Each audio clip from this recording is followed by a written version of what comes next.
Millionaire gets his new maid pregnant and kicks her out. What she did 10 years later left everyone speechless. The sun began to rise over Los Angeles, painting the sky in shades of orange and gold. Emily Ferreira, 18 years old, had already been up for hours, as usual. The modest apartment where she lived with her mother and siblings was small, but it overflowed with love and responsibility. The faint sound of a cough echoed through the room. It was her mother, Teresa, whose health had been worsening day by day. The diagnosis was cruel, a severe lung condition requiring expensive treatments, something far beyond Emily's reality. In the room next door, Bianca, 13, was getting ready for school, while Lucas, 8, was still finishing the breakfast Emily had prepared. The young woman knew her day would be long. The crowded public transportation, the endless hours of work at the Montero mansion, and at the end of the day, her second shift taking care of her family. But she never complained. To Emily, giving up was not an option. As she crossed the enormous gates of the Montero estate, Emily was always struck by a mix of fascination and discomfort. The mansion looked like something out of a fairy tale, with its immaculate gardens, crystal chandeliers, and furniture so expensive it could feed a family for months. But for Emily, all of that was just a backdrop. She was not part of that world. She was merely a shadow moving through the rooms, picking up dishes and cleaning glass. The Monteros were a powerful family who flaunted their wealth unapologetically. Richard Montero, the patriarch, was a middle-aged man with an intimidating presence. Always impeccably dressed, he ruled his household with the same coldness he applied to his business ventures. Helena, his wife, seemed to live in a world of her own. Her days were filled with social engagements and beauty treatments, and she rarely looked the staff in the eye. To her, Emily and the other employees were nearly invisible. Andrew, the eldest son, was a younger, equally distant version of his father. In his early 30s, he managed part of the family business, but treated everyone around him with indifference. Chloe, the teenage daughter, was a storm of whims. Spoiled and arrogant, she often took her frustrations out on the staff, creating unnecessary drama. As Emily worked, she discreetly observed the family's interactions. It was a world so far removed from her own that it felt like a theater where she played a compulsory role, with no lines, only gestures. One morning, while cleaning Richard's office, Emily felt the boss's eyes fixed on her. It was a lingering gaze that made her uncomfortable. Though he said nothing, there was something about the way he looked at her that unsettled her. She lowered her head and continued cleaning, but her intuition told her to stay alert. The days went by, filled with a constant mix of physical and emotional exhaustion. Helena often complained about insignificant details, and Chloe made sure to make Emily's tasks even more difficult. Only the small breaks in the garden, where she could breathe for a few moments, gave her brief relief. During those moments, Emily thought about her family. Bianca's smile, Lucas's mischief, and her mother's encouraging gaze were the fuel that kept her going. One afternoon, while setting the dinner table, she overheard a conversation between Helena and Richard. They were discussing a grand event they planned to impress foreign investors. Emily listened unintentionally, but Helena's words hit her like a slap. People who work here don't understand real value. To them, it's like we live on another planet. Richard chuckled softly, his tone icy. They don't live on another planet, Helena. They're just part of the scenery. Emily felt her face flush with shame and anger. Even invisible, their words hung in the air as a cruel reminder that to the Monteros, she was merely a tool. Despite all the contempt she faced, Emily forced herself to hold her head high, but Richard's lingering gaze and subtle comments left her feeling vulnerable. He was overly polite at times, offered unexpected compliments, or lingered longer than necessary when crossing paths with her in the hallways. One evening, as she left work, Emily noticed him standing by the entrance, watching as she headed toward the street to catch her bus. Though he simply gave a polite wave, the moment left her with a knot in her stomach. Something inside her told her to stay on guard. Even so, Emily pressed on. She had no choice. Her family depended on her, and the Monteros were her only chance to keep a roof over their heads and pay for her mother's treatment. Night came, and Emily, exhausted, sat beside her mother, holding her hand as Teresa murmured words of gratitude. Bianca read a book, dreaming of becoming a lawyer one day, and Lucas played with a toy Emily had bought with part of her salary. Despite everything, Emily felt a flicker of happiness, seeing the faces of those she loved. At the same time, the unease caused by Richard grew in her chest, like a shadow beginning to consume her light. As the clock struck midnight, Emily closed her eyes, promising herself she would do whatever it took to protect those who depended on her. Little did she know, the weight of that promise would soon be tested in unimaginable ways. The night had fallen over Los Angeles, bringing a deceptive calm to the Montero mansion. Emily, as usual, was the last to leave the kitchen, ensuring every dish was washed and every surface polished. The house was quiet, except for the distant sound of the clock marking the hours. She had already changed out of her uniform, ready to leave, when she heard Richard Montero's voice calling her from the hallway. "Emily, come to my office. I want to talk to you." She hesitated for a moment. His tone was cold, almost commanding, but not enough to alarm her. Taking a deep breath, she straightened her posture and walked toward the office door.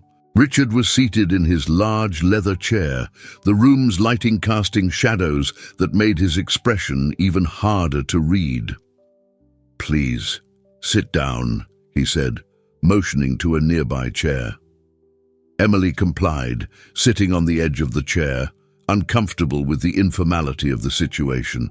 He began speaking calmly, almost kindly, asking about her mother, her siblings, and how things were at home. To Emily, this seemed like an unexpected change, almost paternal, and she responded hesitantly. "You work very hard, Emily, much harder than others in your position. It's admirable."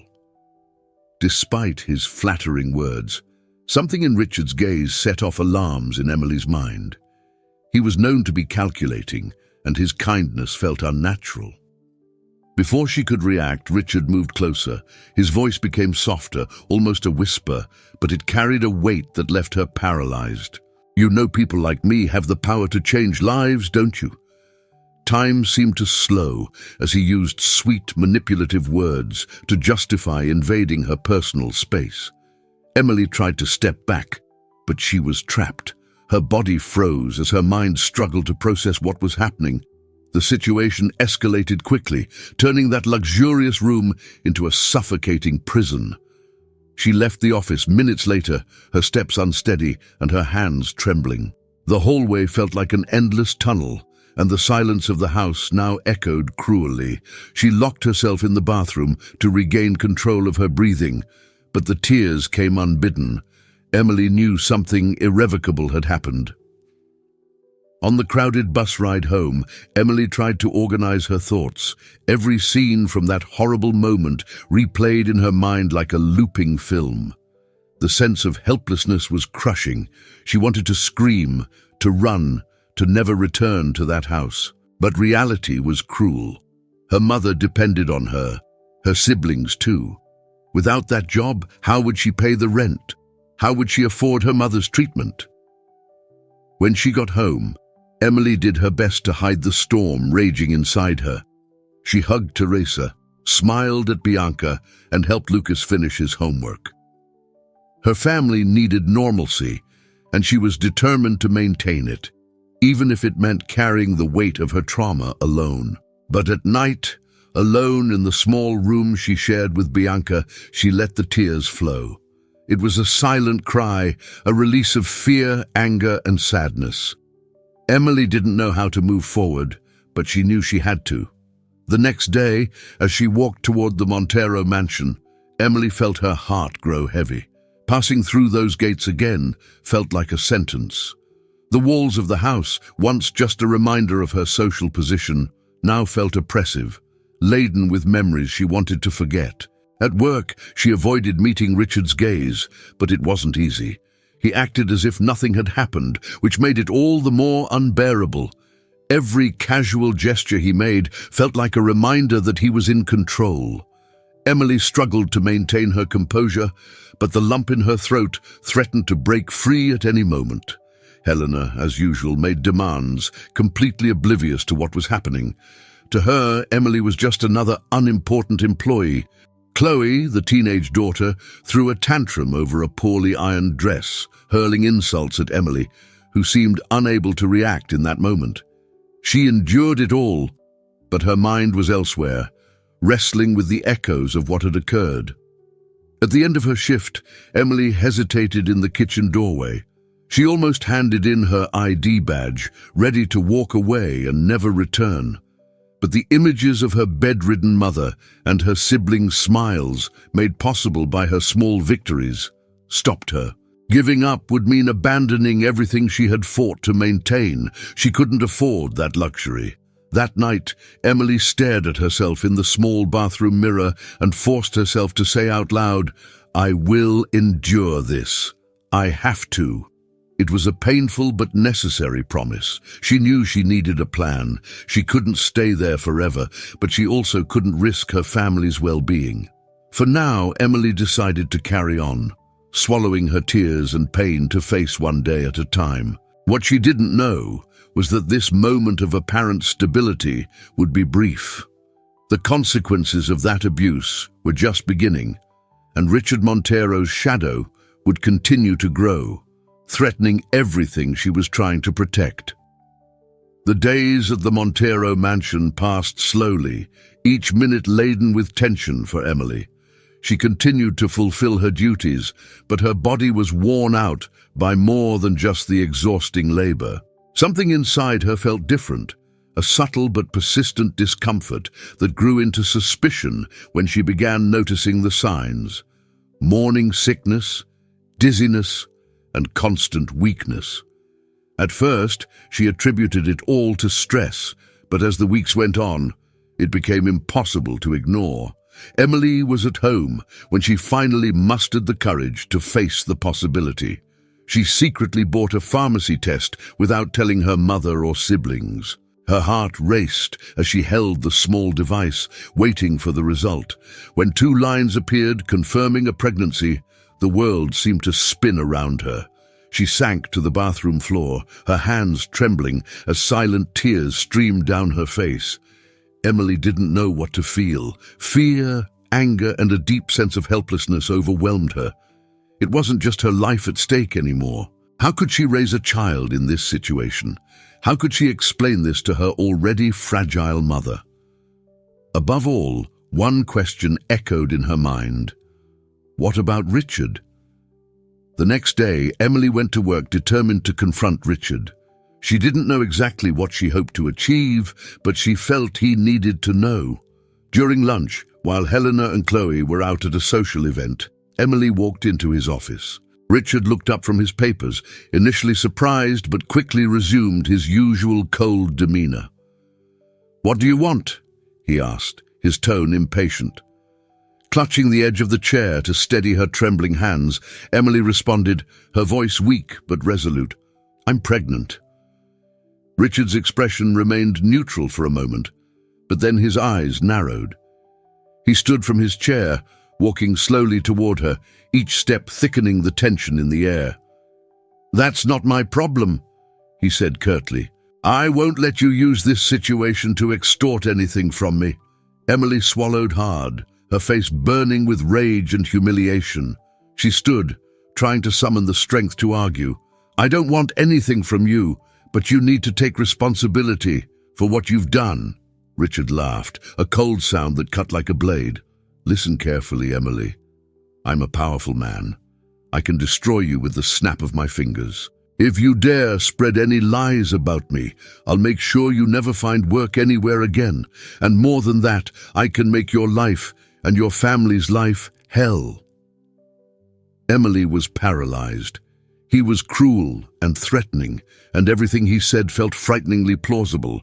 Without another word, she left the office, feeling defeated.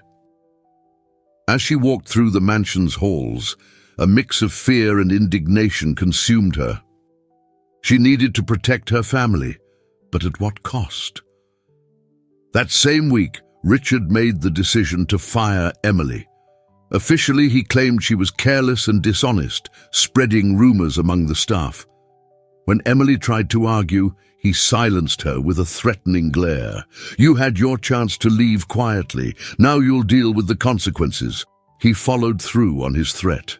Using his extensive network, Richard ensured no one would hire her. Emily discovered this quickly as she sought work at other households and companies. Every time she filled out an application or attended an interview, she was met with disdainful looks or unexplained rejections. Her reputation was ruined before she could even defend herself. Worse still, the rumors spread to her neighborhood.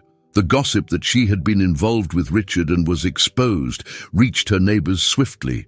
Some women whispered as she walked by, casting judgmental glances. The weight of the lies and discrimination began to suffocate her. Without a stable job, Emily resorted to doing odd cleaning jobs for acquaintances. It wasn't enough to cover all the expenses, and her savings were dwindling. Desperation mounted as time passed, and her pregnancy became more noticeable. Her mother started to notice her pallor and lack of appetite, but Emily avoided any conversation that might reveal the truth. One night, as she sat in her kitchen staring at a pile of unpaid bills, Emily silently cried. Lucas walked into the room, alarmed to see his sister so upset, and asked with a child's innocence, "What's wrong, Emily? Are you sick?" She quickly wiped away her tears and hugged him tightly. There was nothing she could say. No matter how desperate the situation, Emily knew she couldn't give up. Her family needed her, and now her child did too.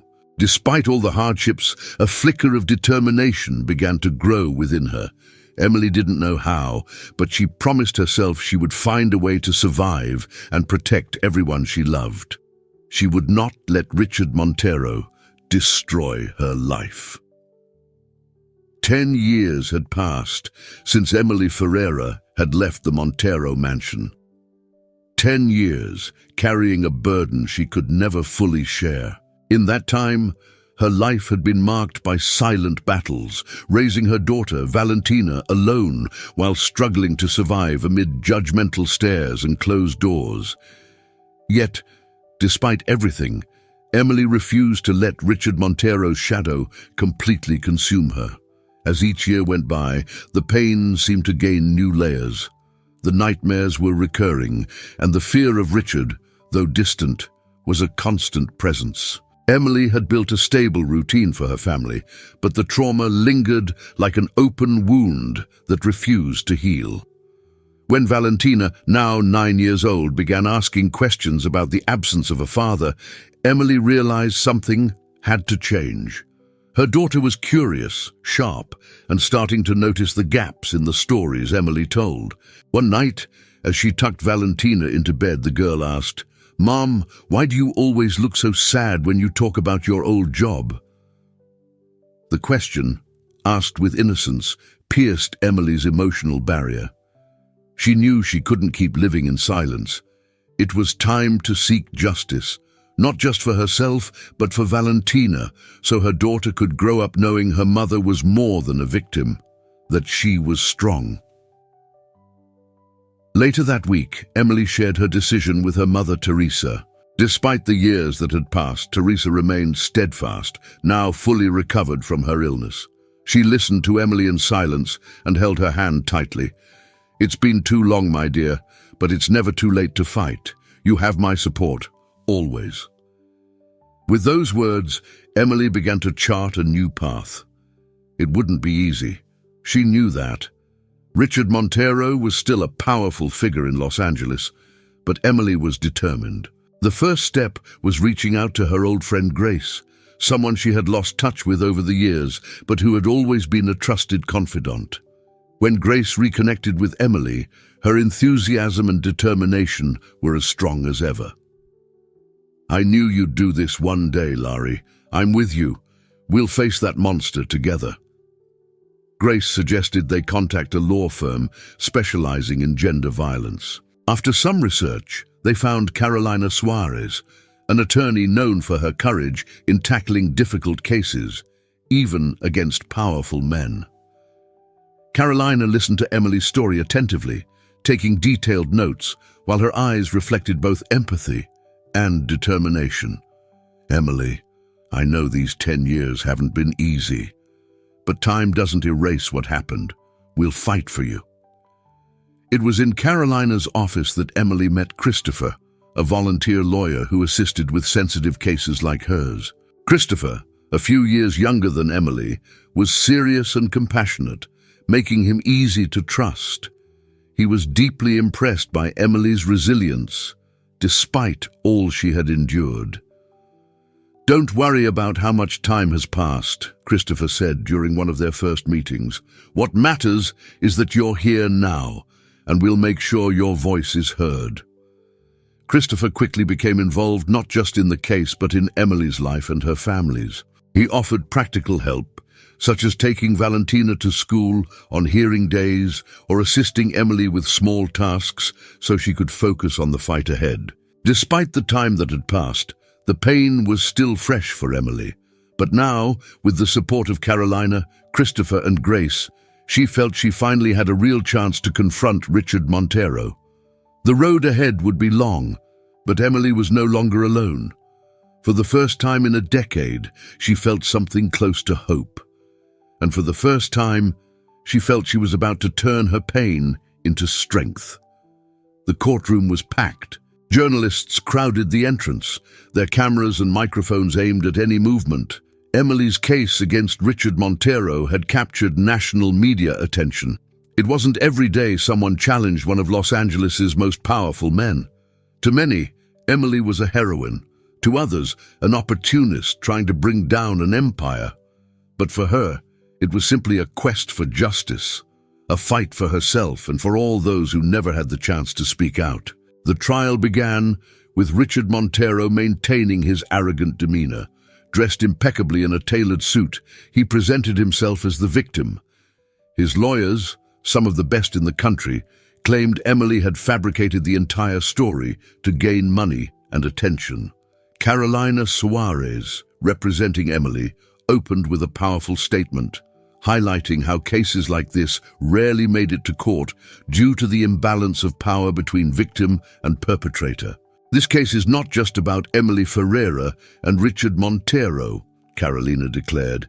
"It's about how power and influence are used to silence those who most need justice." Emily, seated beside Carolina, kept her head high, even as the judging stares from the courtroom felt almost unbearable. Christopher sat in the audience alongside Grace and Emily's mother, Teresa, offering silent but steadfast support. Montero's lawyers launched an aggressive defense. They brought in former employers, coerced by Richard's influence, who claimed Emily had been a troublesome employee. They weaponized the years it took for Emily to come forward, insinuating that she had fabricated the story. "If what Ms. Ferreira claims is true," one of Montero's lawyers questioned during the trial, "why did she wait 10 years to act?" Emily took a deep breath before responding, her voice steady despite the pressure. "Because I was afraid. He made me believe there was no way out. But today I'm here because my daughter deserves to know that her mother is stronger than any threat." Her words echoed through the room, leaving a heavy silence in their wake. Richard Montero, meanwhile, adopted a calculated tone, categorically denying all accusations. He portrayed himself as an innocent man defending his reputation against extortion, yet his cold demeanor and refusal to look directly at Emily weakened his image. On the third day of the trial, an unexpected turn changed the case's trajectory. Melissa, a woman in her 30s, volunteered to testify.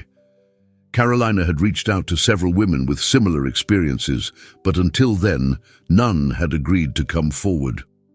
Melissa's decision was both surprising and pivotal. Melissa shared her story with a trembling voice. She had worked at the Montero mansion 5 years after Emily and endured the same traumatic experience. The similarities in Richard's methods of manipulation and coercion were impossible to ignore. Melissa revealed she had remained silent out of fear, but felt compelled to speak up after seeing Emily's courage. "Emily gave me the strength to speak," Melissa told the jury. "And if I can help bring justice, I don't want to stay silent any longer."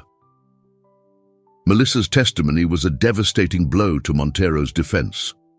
For the first time, the carefully crafted narrative by his lawyers began to unravel. Carolina seized the opportunity to emphasize the pattern of abuse and manipulation Richard had exercised over the years. In the days that followed, Emily finally had the chance to share her story in court. With a voice steady, yet laden with emotion, she recounted the events that had changed her life. She spoke of the abuse, the fear, and the years of silence. But she also spoke about her daughter, Valentina, and how it was for her that she found the strength to fight. "For a long time I thought it was my fault," Emily said, looking directly at Richard. "But now I know the only one to blame is sitting right there." Her eyes locked on his, and for the first time, Richard looked away. As she spoke, Emily noticed the faces around her. Some jury members seemed moved, others visibly affected. Christopher watched intently, his fists clenched in silent support. Melissa, seated in the audience, fought back tears as she heard Emily describe something all too familiar. Outside the courthouse, the case had become a media phenomenon. Social media was flooded with discussions about the abuse of power, with countless women sharing their own stories of harassment and injustice. Although Emily was hesitant about the attention, she began to realize that her fight was larger than herself. Her story was inspiring other victims to stand up, giving her battle even greater meaning. When closing arguments were made, the tension in the air was palpable. Carolina highlighted Emily and Melissa's courage, emphasizing that, despite everything they had faced, they had remained steadfast. "Justice is not just about punishing the guilty," Carolina told the jury. "It's about restoring the dignity of victims and sending a clear message that no one is above the law, not even the powerful." Montero appeared far less confident than at the trial's start. His defense team continued their efforts to minimize the damage, but the impact of Emily and Melissa's testimonies was undeniable. As Emily left the courtroom that day, with Christopher by her side and her mother holding her hand, she knew that regardless of the final verdict, she had already achieved something monumental. Her voice had been heard. And more importantly, she had sparked a change that could no longer be ignored. The courtroom was steeped in silence as the judge read the verdict. Each word seemed to stretch, echoing in Emily's mind like a drumbeat. She gripped Christopher's hand tightly, her fingers trembling as her heart pounded uncontrollably. "Richard Montero is found guilty," the judge announced, his firm voice cutting through the silence. "For all charges presented, the defendant is sentenced to the penalties established by this court and will pay significant compensation to the victim, Emily Ferreira." The words reverberated like a crushing relief. Tears streamed down Emily's face before she even realized she was crying. Christopher squeezed her hand, a quiet smile lighting up his face. Melissa, seated at the back of the room, smiled through her own tears. Richard Montero, the man who for years had symbolized absolute power and abuse of position, now stood before the court, defeated. He remained motionless, avoiding the gaze of Emily or anyone else. His mask of arrogance had finally cracked. Outside the courthouse, a crowd of journalists and supporters awaited. As Emily stepped out, she was met with applause and cheers of encouragement. Despite the overwhelming attention, she held her head high, feeling for the first time in years that she had regained control of her life. "This victory is not just mine," she told reporters, her voice still thick with emotion. "It's for every woman who suffers in silence. I hope my story shows them they're not alone and that fighting for justice is worth it." Christopher stayed by her side throughout, his quiet presence a constant source of support. With the compensation awarded by the court, Emily began to rebuild her life. The first step was finding a better home for her family. They moved to a modest yet comfortable house, far from the neighborhood where judgmental stares had been a daily burden. For the first time, Emily felt she was providing security and stability for her mother, Teresa, and her daughter, Valentina. Inspired by her experiences, Emily decided to open a cafe in a welcoming neighborhood. But she didn't want it to be just a place to grab a coffee. She envisioned the space as a refuge for women, a haven where they could find comfort, support, and opportunities. The walls featured small frames with empowering messages, and the atmosphere radiated warmth and hope. At the same time, Emily began studying psychology. She understood better than anyone how trauma could reshape lives. She wanted to use her journey to help other women confront their struggles and rebuild their own stories. "I don't want to just survive what happened to me," she confided to Christopher one evening. "I want to turn it into something meaningful." The relationship between Emily and Christopher blossomed naturally. He had not only been her greatest ally during the trial, but had also become an emotional pillar in her life. Christopher connected with Valentina with care and patience, winning the girl's heart with his sincerity. She adored him, calling him Uncle Christopher at first, but over time, his role in her life grew deeper. "Do you think it'd be weird if I called you Dad?" Valentina asked one day, her innocent 10-year-old curiosity shining through. Christopher, overcome with emotion, pulled her into a tight embrace. "It would be an honor, little one." Watching the scene, Emily felt a warmth in her chest. Christopher hadn't just helped her rebuild her life, he had become a part of it in a way she never imagined possible. Over the months, Emily's cafe flourished. Women from all walks of life visited, not just for the specialty coffees, but to share their stories and seek support. Emily began hosting events in the space, inviting psychologists, lawyers, and other professionals to offer free assistance to women in vulnerable situations. Valentina thrived in an environment filled with love and stability. Bright, curious, and endlessly supportive of her mother's work, she often helped at the cafe, spreading joy to the customers. Teresa, now healthy, cherished her time at the cafe, taking pride in her daughter's ability to turn pain into something beautiful. Emily and Christopher decided to marry in a simple ceremony surrounded by family and close friends. To Emily, the marriage wasn't a symbol of a new beginning, but of continuity. Christopher was a part of everything she had become. One afternoon, as Emily closed the cafe for the day, she looked up at the sky with a smile. The past still left its scars, but she knew she had triumphed. Her story wasn't just one of pain and suffering, but of strength, resilience, and transformation. When she returned home, she found Valentina studying at the table and Christopher preparing dinner. The simple scene was everything Emily had ever dreamed of, a home filled with love and endless possibilities. Watching the little family she had built, Emily whispered to herself, "I did it." The years had passed, and Emily Ferreira's life was a living testament to resilience and transformation.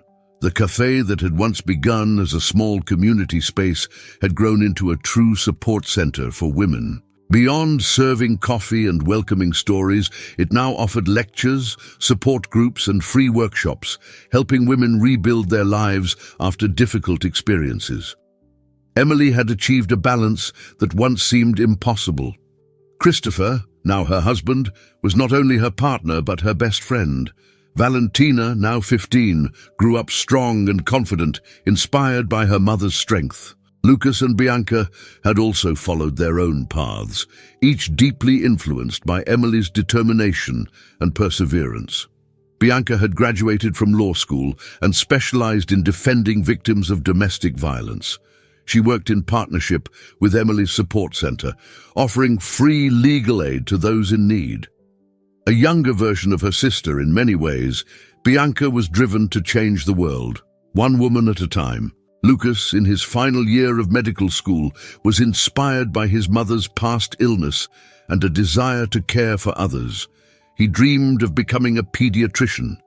His visits to the cafe were always filled with stories about his classes and patients. His warm presence a constant reminder that Emily's sacrifices had been worth it. One day, Emily received an unexpected call. It was an attorney representing Richard Montero. The man, now in severely deteriorated health, was on the brink of death. He wanted to see her one last time. Christopher was hesitant, but supported Emily's decision to accept the meeting. It wasn't for Montero, it was for herself. She knew she needed closure to truly move forward. At the hospital, Montero was a shadow of the powerful man who had once terrorized Emily. His voice was weak, almost inaudible, but his eyes still carried a trace of his old arrogance. "I wanted to ask for forgiveness," he murmured. "I know I was wrong. I can't undo what I've done, but I want to make amends in some way." Montero offered part of his inheritance to Valentina, a gesture Emily accepted under one condition, that her daughter would never learn of her connection to him. "This isn't to erase what you did," she said, looking him directly in the eye. "It's to ensure my daughter has a better future, a future far removed from everything you represent." With that, Emily left the hospital, feeling a surprising sense of relief. There was no reconciliation, no complete redemption, but there was closure, and that was enough. A few months later, Emily and Christopher officially celebrated their union in an intimate ceremony.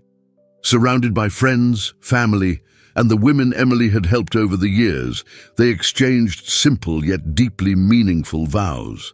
Valentina was the maid of honor, while Bianca and Lucas gave heartfelt speeches about how much Emily had inspired them.